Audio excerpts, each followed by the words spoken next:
सर्व दत्त परिवारात साष्टांग प्रणिपात. दत्त माझा मी दत्ताचा. रचना श्री गुरु दत्त चरणी अर्पण.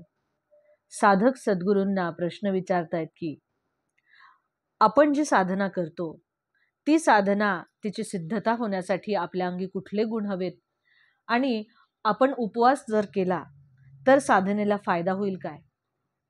तेव्हा सद्गुरू साधकांना सांगतोय की आपण जी साधना करतोय किंवा आपण ज्या साधना मार्गावर आहोत आपण त्याच्यावरती श्रद्धा ठेवली पाहिजे.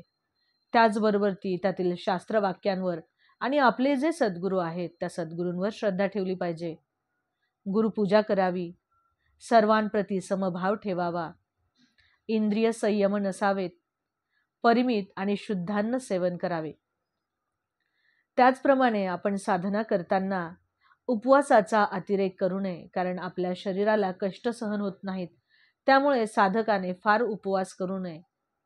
हवाच असेल तर फक्त एकादशीचा उपवास पुरेसा आहे, कारण साधनावस्थेत आपल्याला आपली जे शरीर दोष आहेत ते दूर करायचे आहेत, पण आपली प्रकृती मात्र आपल्याला उत्तम ठेवणे हाच साधनेचा पहिला गुण आहे, आणि त्याच्या योगच आपल्याला मनस्वास्थ्य लाभणार आहे. अवधूत चिंतन श्री गुरुदेव दत्त. दिगंबरा दिगंबरा श्रीपादवल्लभ दिगंबरा.